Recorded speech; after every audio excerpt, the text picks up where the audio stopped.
konsideroj së pari që për lëvizjen vetëvendosje, për qytetarët e Republikës së Kosovës,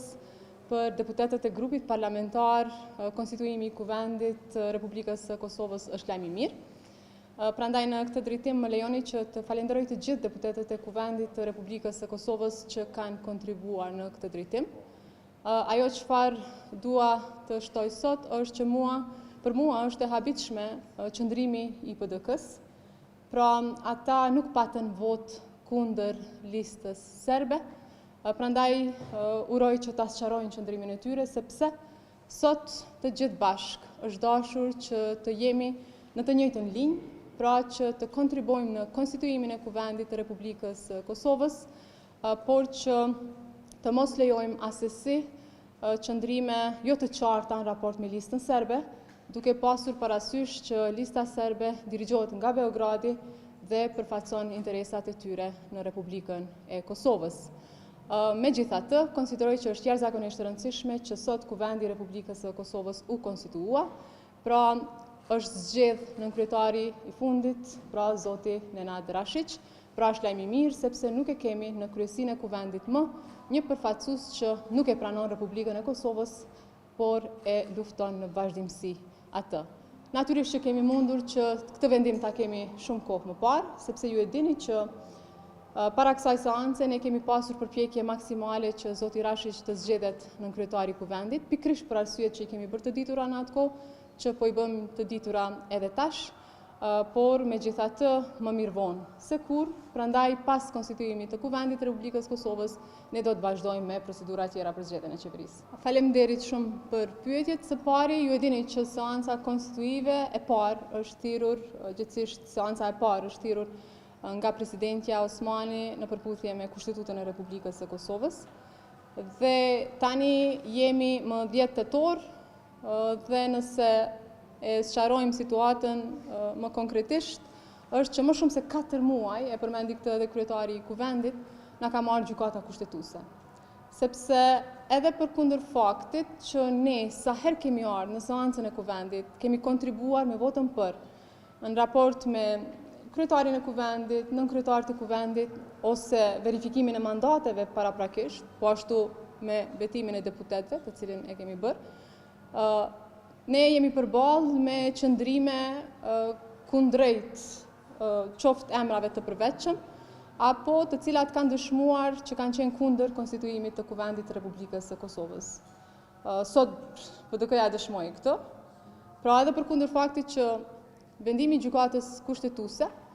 thotë që 13 ditë në dispozicion për konstituim të Kuvendit, ishin të vetëdijshëm PDK-ja për këtë, sot sërish me qëndrimet e tyre e tentuan të pengojnë konstituimin e Kuvendit, por fati mirë që kjo nuk ndodhi. Prandaj ne si lëvizje vetëvendosje do të fillojmë me procedurat për dërgimin e emrit pra të mandatarit ton, kryeministrit Albin Kurti, kryeministrit të tashëm, por edhe të ardhshëm të Republikës së Kosovës, i cili do të drejtojë qeverinë Kurti 3. Ne kemi pasur mbledhjen e Këshillit Përgjithshëm të Lëvizjes Vetëvendosje, pra ne si organi i Lëvizjes Vetëvendosje Këshilli Përgjithshëm e ka votuar për mandatar kryeministrin Kurti.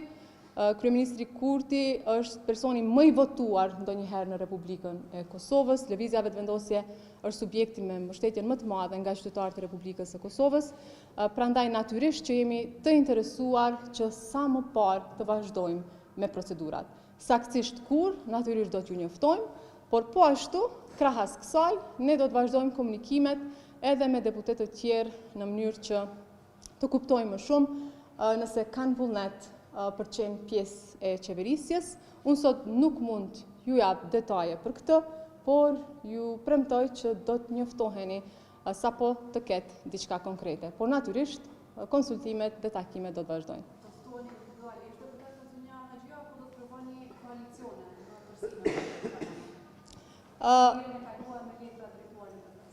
Asnjëra se përjashton tjetrën, pra mund të ketë deputet që janë nga grupe tjera parlamentare apo nga subjektet politike, dhe në anën tjetër mund të ketë edhe subjekte politike. Ju dini që ne kemi pasur përpjekje që të bëjmë koalicion me LDK-n, aso kohë jemi refuzuar, ka pasur përpjekje ose vullnet që të kemi koalicion me nismën, nuk kanë shprehur vullnet, por natyrisht që duke qenë që sot du konstitua kuvendi përfundimisht, ne do të vazhdojmë konsultimet me të gjitha partitë. Jo këtu PDK-n dhe jo këtu listën serbe, por nuk përjashtoj pra deputet nga partitë tjera politike, për ta sqaruar më shumë qëndrimin. Zonja Agjiu, edhe LDK-ja, që është ju si vetëvendosje jeni hapur për me pas bashkëpunim qeverisës, mirë po edhe PDK-ja e kanë lënë, nëse mund të them si mundësi të parë pas konsiderimit të kuvendit shpërndarjen e legislaturës së nëntë dhe shkuarjen e vendit në zgjedhje. Fillimisht e përkrahni çfarë dhe iniciative që vjen prej subjekteve të tjera për shpërndarje të kuvendit, edhe dyta konsideroni edhe ju që shkuarja në zgjedhje të jashtëzakonshme është zgjidhja më e mirë, qoftë për shkak që të paktën deri tash nuk i keni numrat e nevojshëm për formimin e qeverisë, ose edhe për shkak të procesit për zgjedhjen e presidentit që kanë mbetur diku rreth 5-6 muaj. Së pari, nëse qëllimi i partive opozitare ka qenë konstituimi e më pas shpërndarja, atëherë që kuptim ka që na kanë mbajtur ka gjatë kështu. Pra që kuptim ka që na kanë mbajtur ka gjatë kështu peng, duke mos kontribuar në konstituimin e kuvendit të Republikës së Kosovës. Pra, nëse qëndrimi i tyre është që të shkojmë në zgjedhje, sepse nuk po e pranojnë rezultatin zgjedhor, pra atë të nëntëshkurtit, atëherë është dashur që ta bëjmë me kohë. Ne kemi qenë edhe në atë kohë me vullnet që t'i dëgjojmë qëndrimet e tyre, por në vazhdimsi kanë qenë të barikaduar, e në vazhdimsi i kanë ndryshuar qëndrimet. Siç keni parë edhe sot, para seancës diçka tjetër, pas seancës diçka tjetër, por ja kështu ata mbajnë përgjegjësi natyrisht për qëndrimet që vetë i bëjnë, e pastaj qytetarët i vlerësojnë veprimet tona,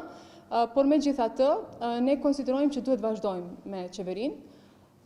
por natyrisht që nuk përjashtojnë zgjedhjet e jashtëzakonshme, por jemi të gatshëm të vazhdojmë me qeverinë apo të shkojmë në zgjedhjet e jashtëzakonshme. Por edhe njëherë po theksoj që këto qëndrime është dashur që të na thonë me kohë dhe jo të ndrojnë në vazhdimsi qëndrimet e tyre. Megjithatë edhe njëherë po e ritheksoj, është e rëndësishme që qytetarët e Republikës së Kosovës ta kenë qeverinë e re. Ne kemi qeverinë detyrë, ajo po i kryen punët sipas legjislacionit në fuqi. Megjithatë, qeveria e re me mandat të plotë, me përgjegjësi sikurse e përcakton Kushtetuta e Republikës së Kosovës dhe legjislacioni, është e rëndësishme që të votohet, por natyrisht që ne, edhe nëse vendi shkon në zgjedhje, ne jemi të gatshëm që të shkojmë në zgjedhje. Faleminderit edhe një herë.